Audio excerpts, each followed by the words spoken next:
it's like jazz. And with jazz, you need to know the song before you can improvise. And so the goal of this is that you get the stories in mind so that then you can improvise in various contexts, because there are lots of different ways and different contexts in which to tell biblical stories to yourself, to your family, to grandchildren, to children, in church, in class, in sharing with friends. So there are, biblical stories have a remarkably plastic context in which they can be told. And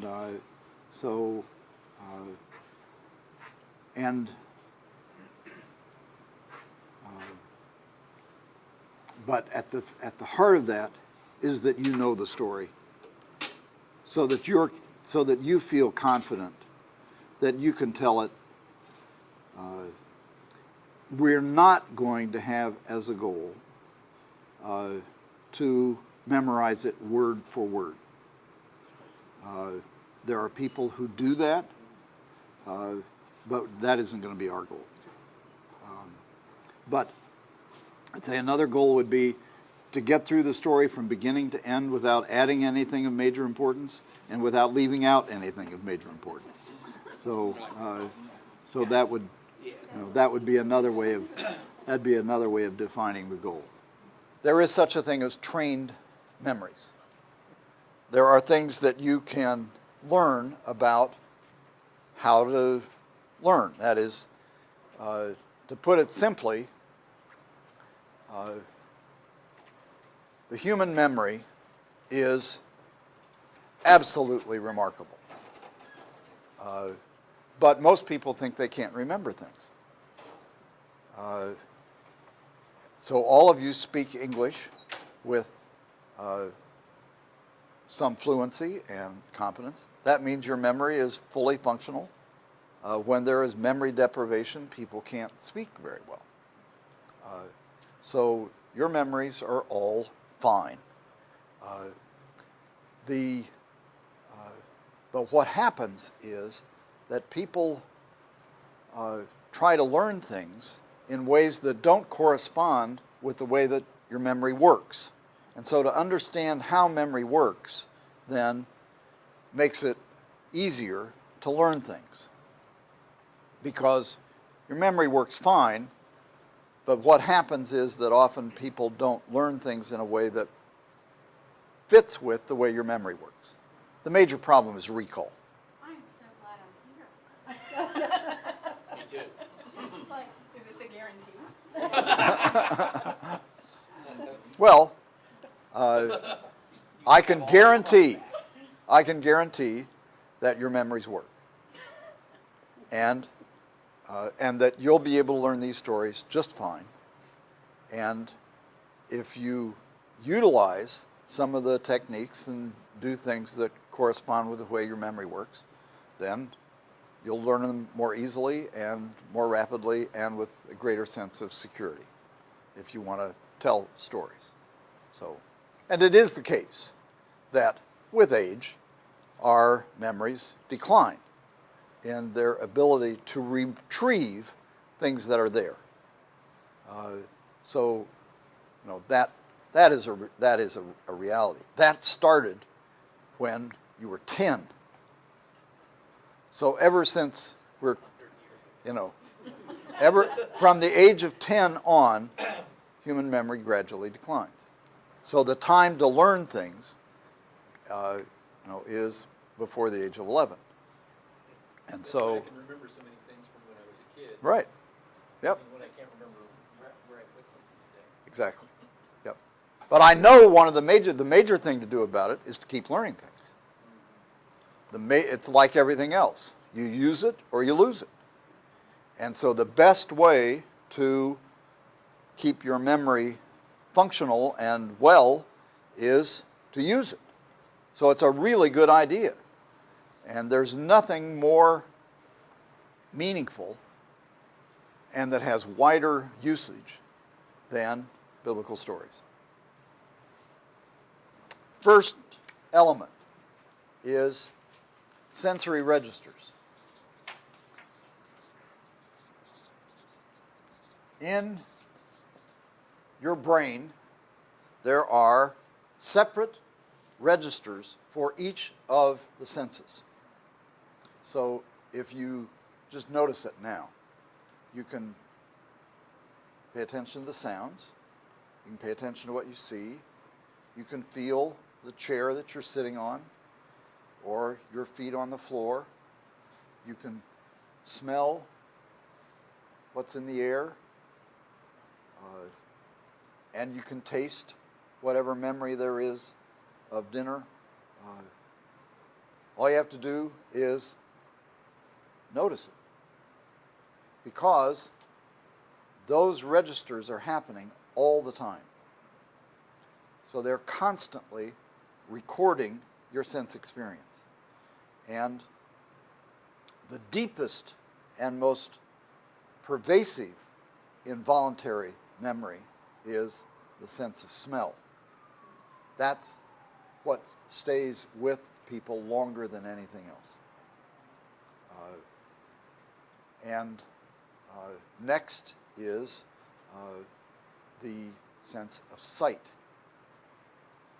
Then touch, so on. So there's a kind of hierarchy of senses. But the important thing for this is just pay attention to the sensory registers. And the more you can activate the various sensory registers that are involved in a story, the more you'll remember it, because you have multiple sources of data then that are being recorded in your brain.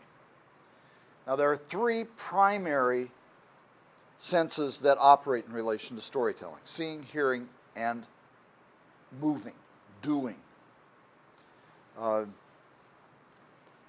general estimate, you remember about 30%, 20 to 30% of what you hear, 40% or so of what you see, 60% of what you do. And you put all of them together, if you do all of these, then it's somewhere around 70%. Now, what that means is that you need to be active. The major problem with the way in which people now try to learn things is that we have learned to study books sitting with no movement, no activity.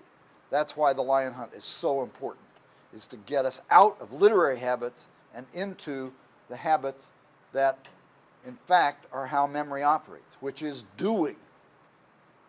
So when you're working on a story, get up, move around, feel it in your body. As soon as possible, do the story. Read it out loud, go over it, whatever, but do it. So it is never a passive activity. It is something that you are always doing. So use your hands. Instead of, if you tie the hands of a storyteller, you can't remember the story. It's true. So to locate the places, to move into it, so that you're doing the story. It's not that you're remembering it, you're doing it. So that's the way to think about it. Because what that does is to activate then all of this richness of sensory data. And the richer you make it, then the more you'll remember it, because your memory will have more to deal with. Now, the other thing about the sensory registers is that they process, there is a policeman that processes what gets to your short-term memory, and that is attention. What you pay attention to is what short-term memory records. So, one of the major problems for people who don't remember is they're not paying attention. They're being distracted by lots of other things. They're not focusing their attention on what's going on. So pay attention. So when you're working on a story, attend to it. Because that's what shapes what gets into your short-term memory. Okay? So that's just a little introduction to, we're going to talk about, 3 or 4 dimensions of short-term memory. Sensory registers. I gave you the article from Wikipedia. You can read that. And some of this, I'll give you more than what's in there, but that's a basic outline. So you could look it up, whatever. There are books about it. I'll summarize it for you. But the first thing is this. Use all your senses and pay attention to the story. So that if you can see it in your imagination, if you can hear it, and you can do it. Okay? Place each of the episodes in space. Get up and move around. Work with it, but place each one in space. So, they came to Jericho. So here's Jericho. As he was leaving Jericho with his disciples, large Bartimaeus, blind beggar, sitting by the side of the road. When he heard, so now I'm going to be in Bartimaeus' space. When he heard that it was Jesus of Nazareth, he began to cry out in a loud voice. Those who were standing around rebuked him, told him, cried out all the louder, Son of David. So this is where Bartimaeus is. Then Jesus stopped and said, call him. This is Jesus' space. So those who were standing around, just place them, right? Place things in some kind of imaginary space here. The value of that is that it will help you to do it. Doesn't matter what you do, it's just that you do it. So that then when you move into Bartimaeus' space, right? Now I'm Bartimaeus.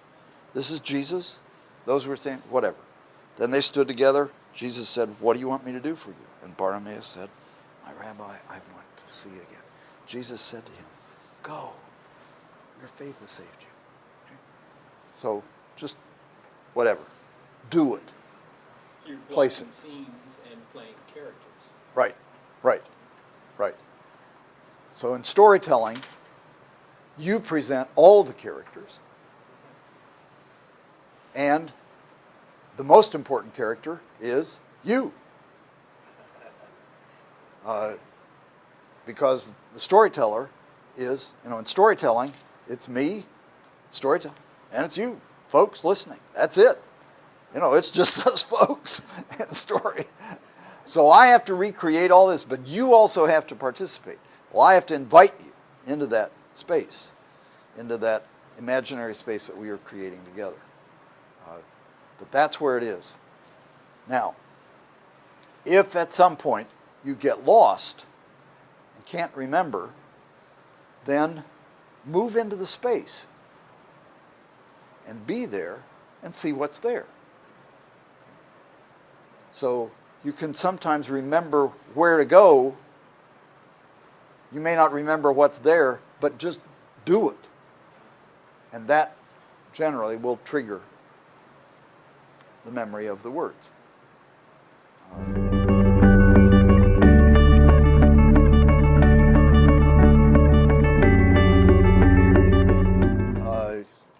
Your eye, that's an ear. And this is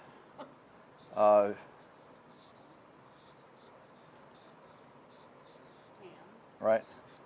Okay, so this is hearing, or this is seeing, and hearing, and doing, right?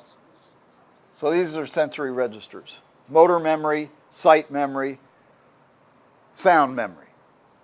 Now, what happens is that those get processed all the time, and what gets to short-term memory is determined by attention. One way you can know about attention is, in relation to memory, is just to observe how it operates. So if you're standing, we don't have phone booths anymore, but in the old days when you had phone booths, if you called an emergency number or you called information and you got a number, and so you said it, okay, I can't write it down, so I got to go over it. 7456742. And you're going over 6756742. Okay, thank you very much. You hang up and somebody goes, watch out! It's gone, right? Your attention has been diverted and you can't remember the number, right? Right, that's right. So you have to put it, call again, because you lost it, okay? That's attention. So that's the way it is with memory. In order to learn things, you have to really pay attention and focus your attention on what it is that you're trying to learn. Because that determines what gets to short-term memory. Now, short-term memory is, you can imagine short-term memory as being that memory is a workbench. That's one part of it. And that on the workbench of short-term memory, you can hold up to easily, you can hold 7 items. That's 6. So how many numbers are there in a phone number? 7. That's why. That's the easy limit of short-term memory. The very extreme limit of short-term memory is 10. So you add an area code, you got 10 minutes. 10. So that's it. And if you try to put more on the short-term memory workbench, they just fall off. You can't hold more than 10 items at any one time in short-term memory. And so short-term memory is very limited. Now, what makes it possible to hold more than 10 individual items is a phenomenon known as chunking. So you can think of these things as being a chunk of numbers or words. So supercalifragilisticexpialidocious, or, and they came to Jericho. You can think of that as 4 words, or it's 1 word. They came to Jericho. 1 word. So in the first episode, and as they were leaving Jericho with his disciples and a large crowd, 1 word. Think of, then, that as chunking. You chunk those things together and you think of them as one thing. So you can expand the amount of material in short-term memory by chunking. That's how musicians, chess players, linguists learn huge amounts of information in a very short period of time, is because they know the concepts. Then, for example, Bobby Fischer could memorize thousands of chess moves by chunking them. So, for example, the Sicilian defense. You can learn the Sicilian defense. It's maybe 100 moves. You learn the Sicilian defense, and that's a chunk. Then you can learn the variations on the Sicilian defense. So this person did this with the Sicilian, another did another. So you can do 10 variations on the Sicilian defense, and you've learned 1,000 chess moves with variations, but it's only 10 chunks. So it's all in how you think about it. It's how you put it into your short-term memory that determines the size of what you can do. So I can learn a story very quickly by chunking things into sentences and episodes. So you must be telling us in part that the chunking is a willful thing that people decide to do rather than something that's necessarily automatic. That's right. Done uniformly That's right. across That's all right. people. That's right. Now, there are things built in to our systems that facilitate chunking. So, what's your phone number? What's your phone number, Jim? 937-429-4951. Okay, 3 chunks, right? My Social What? Security number. 937. What's the second one? 429. 429 4951. 4951. Right. So that's 3 numbers then. Or you can think of that as 1 number. My phone number is singular. Right. So it's 937 429 5941? 4951. Almost. And that chunk, 4951. Yeah, that's it. All right. Yeah, that's good. So you think of that. Okay, right. 49, all right. Well, that's why when somebody asks you for the last 4 digits of your social security number, I have to do it all in my head. Right. And then think of the last. Right. Because I've thought of it and remembered it as a chunk. Right. That's right. Right. That's Right. good. That's a chunk. Me too. But you can you can think of your social security number as 3 numbers. 276-36-5236, and that's why they do that. They put the hyphen in there in order to facilitate chunking. But there must also be something in the mechanism up here that has glued those together or strung them together so that they come out easier if you ask for all three. All 3 chunks. Oh, yes. Yeah. Yes. That's what- Yes, that's right. You can't even, it's very difficult to even think of it without going back and going over all of it. So you remember when Alex Haley was looking for Kunta Kinte, and he went back to, I think it was Ghana, and they found the griot in the village, and he asked him, "Do you know the name Kunta Kinte?" And he said, "I don't know. I'll have to recite the genealogy." And so he started the genealogy from the beginning of the tribe, and he told it for 3-4 hours. And as he was going along, he said Kunta Kinte went and looking for a log and never came back. And Haley stopped him because he was going on. And he said, "What was that you said?" He said, "Kunta Kinte." He said, "That's it." Right? So the griot couldn't remember the name without the whole sequence of things that he had learned, and so he knew that and could only remember the name in the context of the whole sequence. That's the way it is with storytellers. That's the way it is with musicians. Sometimes you want to find a place that you forget, you have to go back and start the place you can remember and then go into it because it's all built into a sequence of memory. Now that's related to how memory works. Okay, so it is things that are stored, and we'll talk about long-term memory next week. This week is short-term memory. Short-term memory is constantly changing because you can only hold 10 items. Again, the value of repetition is to hold things in short-term memory. That's all it does. It just keeps it on the workbench so that you can keep paying attention to it. So repeating is not a particularly helpful thing to do except in the process of getting it from short-term memory into long-term memory. But that's what you want to do.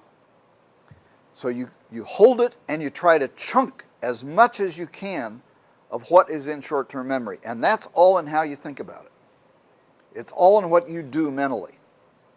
So that's a part of what a trained memory is learning how to chunk things to make it then easier to hold large amounts of material as a single chunk. Okay? So that's a valuable insight from memory research about what makes it possible to learn things quickly. Now, another thing about short-term memory is that the process of moving things from short-term memory to long-term memory is a complex process itself. And it is, well, I'll tell you a little bit about long-term memory tonight. If you think of long-term memory as a series of shelves on which things are stored, that is the character of long-term memory. Things get taken off the workbench of short-term memory and stored in long-term memory.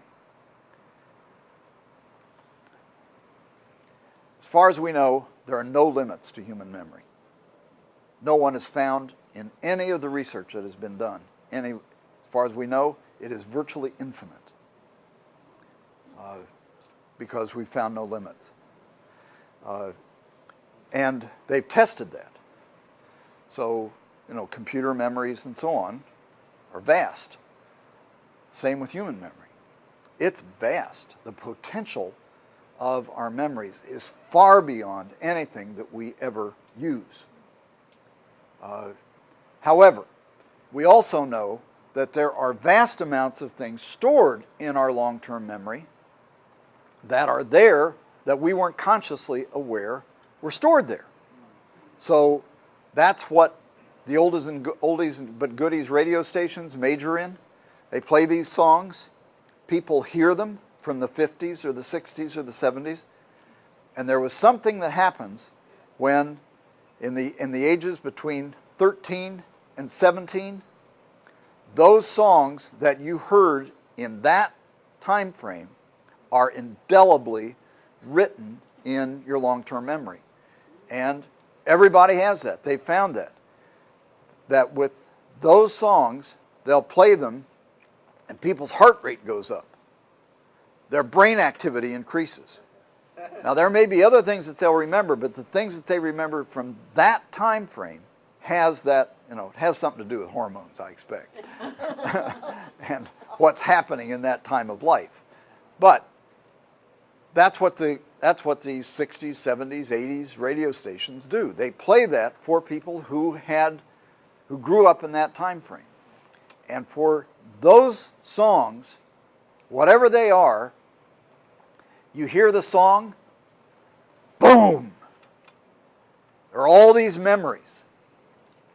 So I have songs that, come up from the 50s, and I can smell, burning leaves. Autumn Leaves, was one of my big songs when I was, so I did, what was it? Well, it's associated with the smell of burning leaves out in the country. And Randolph football games. And I can see the lights and all this comes, and there are particular girls who I also, are associated with, so that there's this flood of memories. Where was that? Psychiatrists major in that.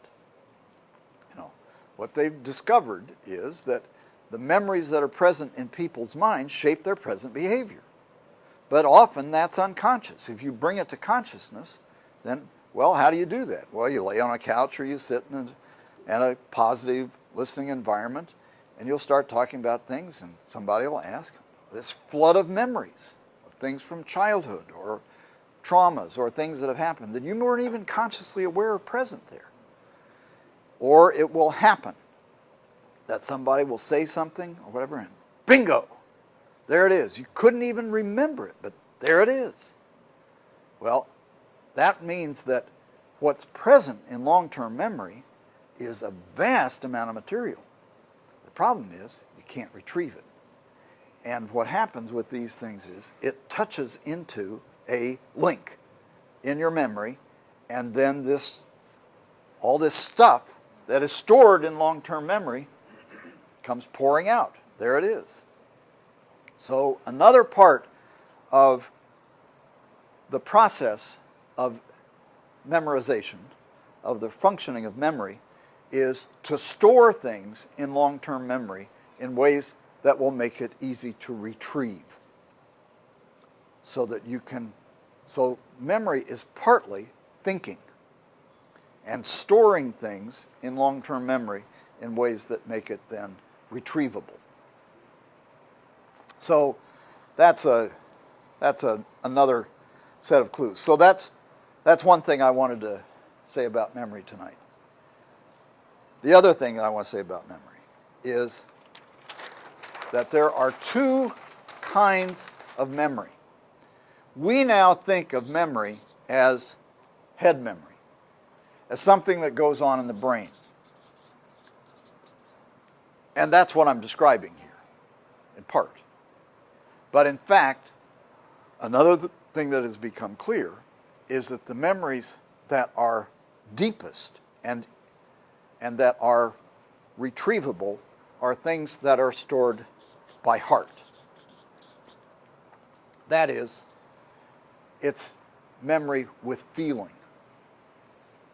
Things that have had major emotional associations, spiritual associations, are deeply stored in long-term memory and are easier to retrieve.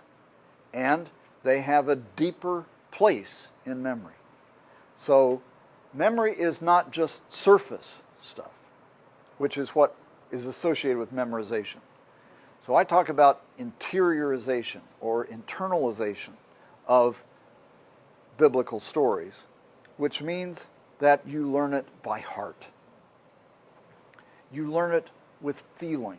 You learn it in terms of your relationship with God. You learn it in relation to your experiences. So another clue about the interiorization of sacred stories is, as you are learning it, is to associate it with your own spiritual and emotional experience.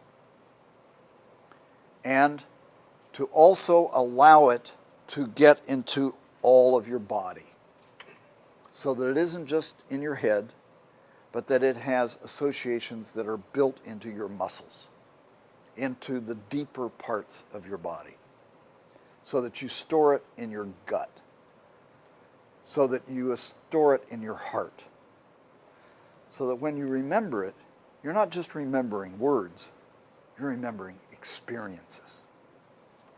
You're connecting with what has now become for you a primary experience.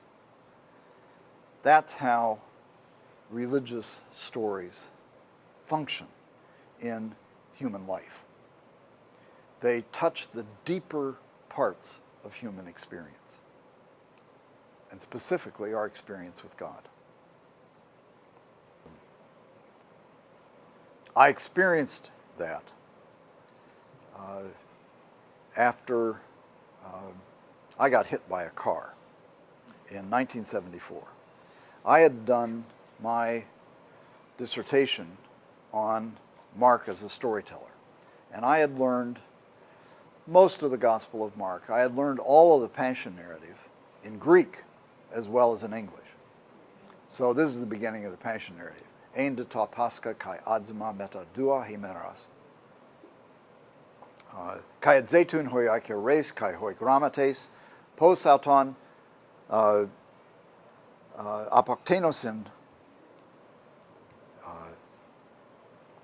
elegangar me ente heorte me pota estai thorubas tulau. Now that is, the feast of Passover and unleavened bread was the next day, was after 2 days. And the chief priests and the scribes were seeking how they might arrest him by a conspiracy and kill him. For they had said, not during the feast, lest there be a riot of the people. Now, so that's just to demonstrate, right? So I had learned that, and I had started telling stories around New York City. I was going to coffee houses and with my guitar, and I'd chant and tell, Mark, or parables of Jesus, or things. So I was kind of a traveling biblical storyteller, kook, and it was very strange, and nobody had heard that before, and so I was doing this. Well, I finished my dissertation and it had been a long process. It had taken 6 years to complete this project. This was so I got my degree. See now, the Oh, you have no idea. I can tell you stories. So I finally got my degree, my PhD, in May of 1974. And on November 9th, 1974, I was on my way to teach in Bedford-Stuyvesant for a new program. That's right. It was for the Churches of Christ, Disciples of Christ. And it was a new program that we'd initiated at New York Theological Seminary. And so I was on my way. I was going down the Bronx River Parkway, and my car was overheating. And so I pulled into a filling station to check it out. It was a station that was in the middle of the parkway, the Bronx River Parkway. It had been built in 1920 when cars were going 40 at most, right? And so I'd gotten out of my car and was standing in back of another car waiting to talk to the attendant. And I was just standing there looking at him and waiting, and he yelled, "Watch out!" And I turned around, and here was a car coming, and in a split second, bam, and I was on the ground.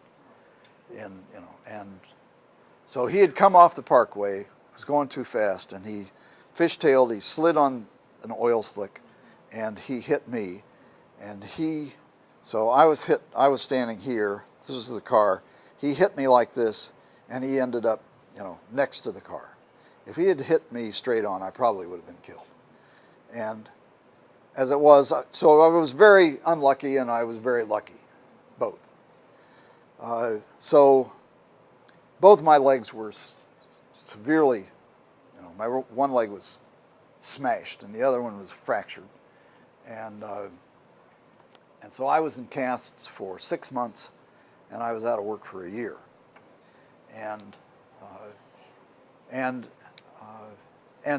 I had very, very intense pain, and which residual of that lasted 8-9 years. So during the time that I was in the hospital, there was a serious question about whether I was even ever going to be able to walk again. I had been a runner. I had played tennis a lot. I was a good tennis player. And so this was a big deal for me as an athlete, as a man, all that. And during that time when it was just what you said, Rose.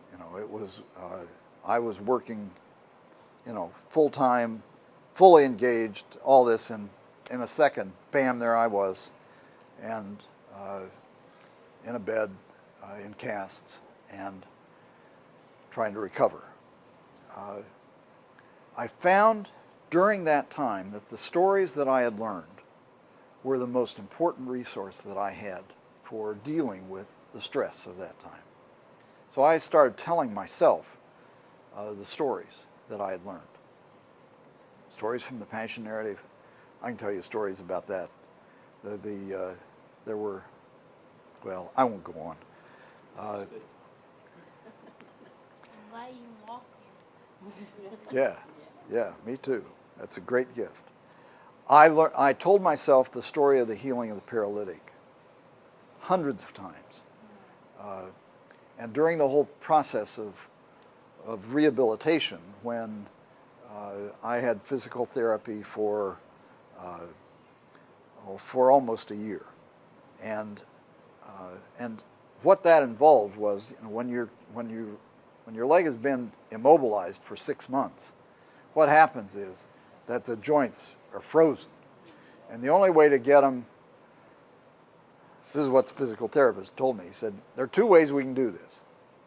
You can either break these lesions voluntarily by pushing them, and that's what you're doing. You're just pushing, and you're breaking the lesions that have been formed in that joint.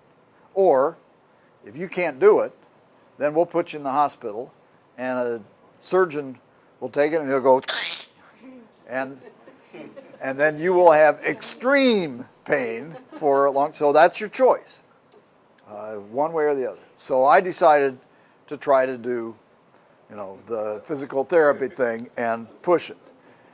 Well, that involved every day, twice a day, pushing as hard as I could on that joint and willfully, enduring as much pain as I could stand. And then after I got to the point where I couldn't do it anymore, rest up and then do it again.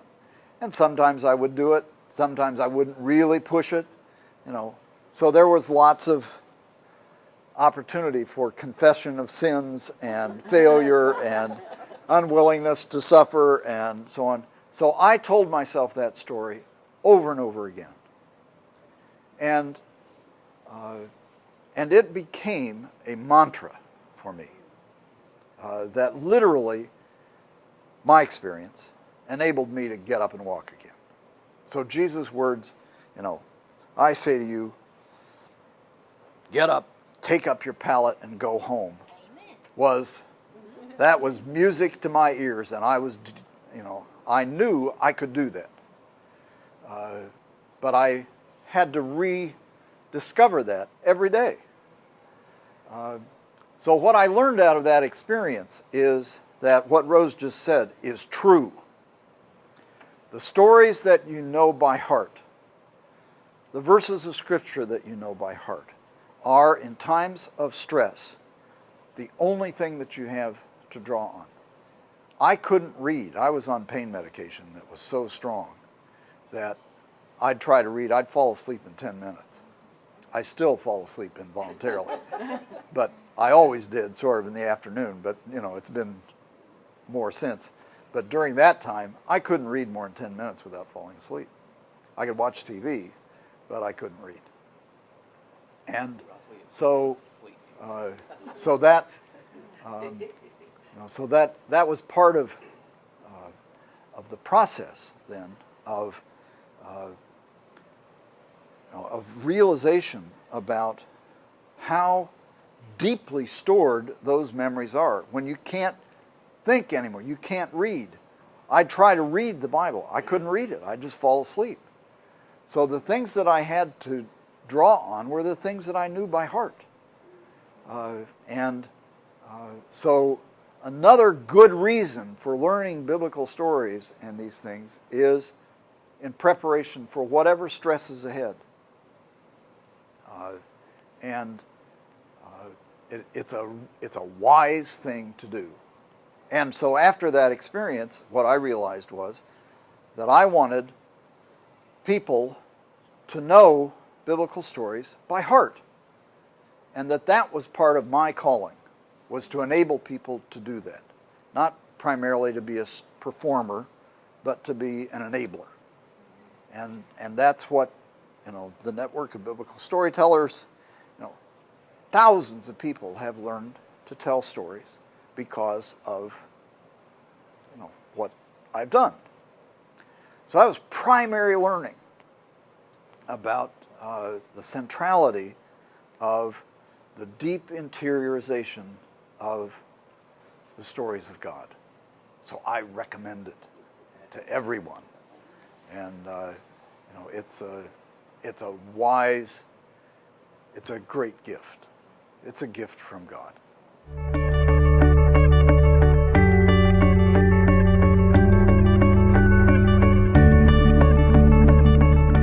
Last week we talked about short-term memory, that things move from the sensory registers. So we have all 5 of the senses that are constantly, recording things in our memory. And then, so sight, sound, taste, touch, and smell. And you can notice that now. You can just pay attention to, what are your sensory registers doing in relation to what do you hear, what do you see, what do you smell. Notice the air conditioning kind of smell in the room. Touch, you can feel your butt on the chair. The sense of taste, you can remember.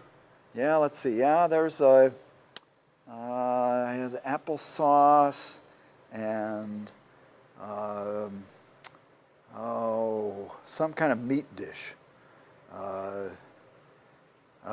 Well, anyhow, so It was spaghetti, that's what it was. So you can taste that. We just had that an hour ago. So those are constantly happening. Now what gets to short-term memory is what you pay attention to. If you don't pay attention, the registers just go on to something else. But if you focus on a sound, a sight, a word, then it can get onto short-term memory.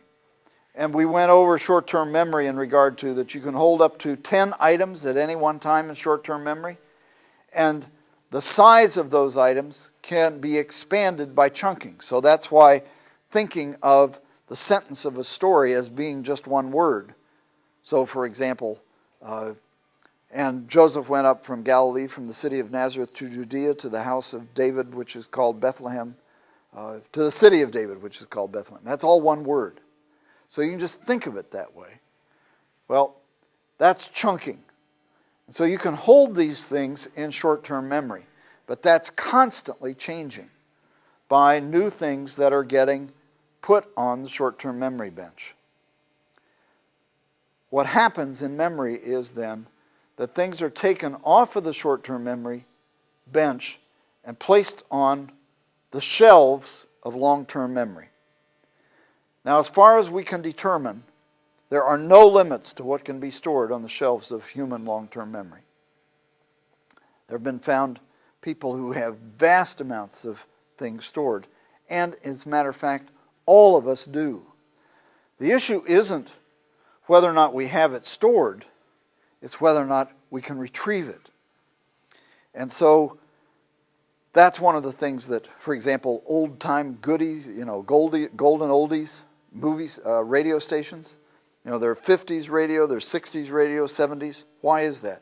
It's because people, when they are adolescents, when they're in their teenage years, between 15 and 18, there are associations with music that are established that last for a lifetime. And they've even done research on this, that people who hear those songs from when they were that age have a physiologically different response to that music. They relax, there's a kind of peace and also of energy that happens with those songs, that happens with nothing else. Well, that's because it's touching into long-term memory. Now, there are two ways that things are stored in long-term memory. One way is that they're stored according to episodes. So if you think back over the story of your life, you can remember the episodes of your life. When you were a child, when you were a teenager, when you were in your 20s, and so on, for those of us who are advanced in years. And that's the way it is with stories. So that's why it makes sense to store the stories of the Gospels in episodes, so that you can remember that one comes after another. So that's one way of storing things in memory, is episodically. The other element is semantic memory. And semantics is word associations, thoughts, ideas, verbal threads. And they may connect various episodes in various ways, and they provide another set of links between the stories. So the fulfillment of prophecies, that's a verbal thread. There are ideas of healing, of conflict, of various themes that are present that Jesus builds up. Repeated phrases. All of those are elements of semantic memory. If you identify those semantic links, that's another way of storing things in long-term memory. So the clue to building a memory bank of spiritual stories is to store then the elements that are present in short-term memory in a long-term memory bank by building up connections with the episodes and with the semantic connections that are present between various elements of the story. So the more you identify those, you identify the episodes, you name them, you conceive them, you see them in your mind. That is a helpful way of remembering then the stories. You feel the moves in the episodes in your body. All of those are ways of connecting with episodic memory. Semantic memory is then thinking the story in terms of concepts, of words, of verbal threads. So if you identify those repeated words, the first lines of the episodes, all of those semantic elements that connect the story, those are things that will enable you to remember it if you store then the associations of the words as you repeat them with those semantic connections. That's the way in which long-term memory works.